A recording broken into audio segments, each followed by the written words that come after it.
Voici ce que je surnomme un roboto. Alors, il a été fabriqué avec les différentes formes de géométrie que Unity nous offre, c'est-à-dire des cubes, sphères, cylindres et capsules.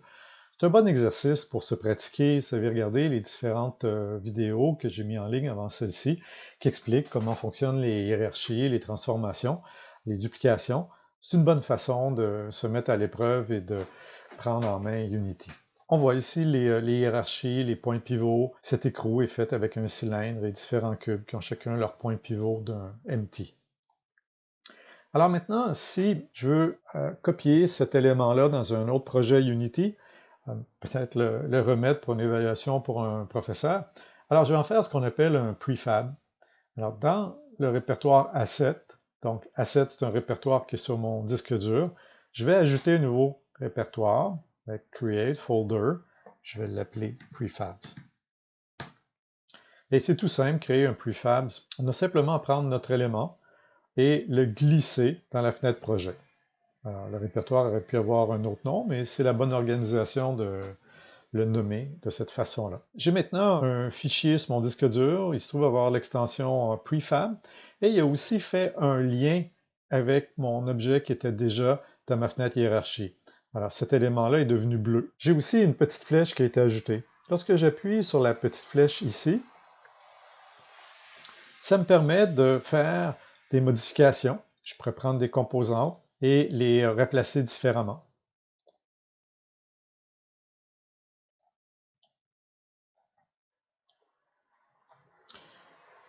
Je pourrais aussi faire des changements dans ma hiérarchie.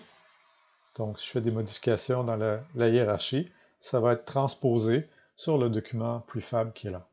Lorsque j'ai terminé mes modifications, je peux appuyer sur le triangle ici et je suis revenu dans ce nouveau monde.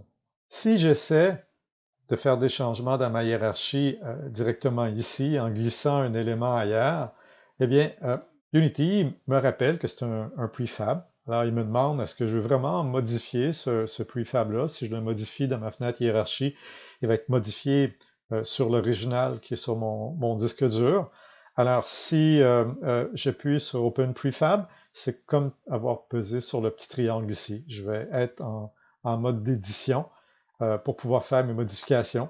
Et quand j'ai terminé, bien, je peux revenir ici. La même chose, si je clique sur mon élément là, je peux ouvrir le prefab pour faire des modifications. Si jamais ce prefab-là n'est pas encore installé dans ma scène, je peux faire des ajustements et ça contient d'autres propriétés comme le matériel qui peut être associé, comme les mesh colliders, les éléments de cette nature-là.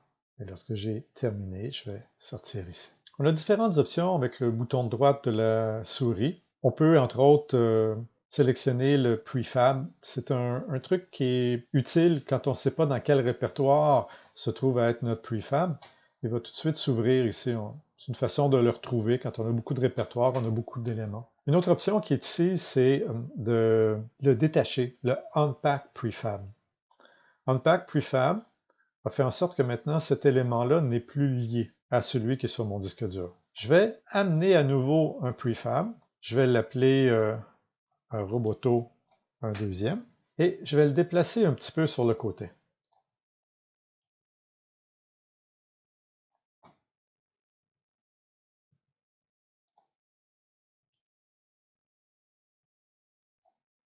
Alors, un deuxième roboto. Je vais le glisser dans le premier. Alors, je me trouve à avoir un objet qui contient un prefab. Je vais renommer celui-ci. Je vais l'appeler V2. Et je vais créer un nouveau prefab. Alors, je viens de régénérer un lien.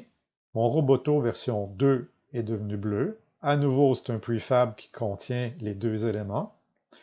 Et je voulais vous expliquer la différence avec ici la possibilité de détacher un prefab ou de détacher un prefab complètement. Si je détache le prefab, eh bien, le prefab principal ici n'est plus lié avec mon disque dur, mais s'il contient d'autres prefabs, et c'est le cas ici, mon Roboto 2, eh bien, les autres prefabs, leur lien, eux, n'est pas brisé avec le prefab qui est sur mon disque dur. Je vais revenir en arrière, CTRL-Z. Donc, je suis à nouveau avec mon élément principal qui est un prefab. Bouton droit, Unpack Prefab Completely. Et à ce moment-là, l'élément principal et tous les prefabs qu'il contient ont maintenant leur lien brisé avec le fichier original.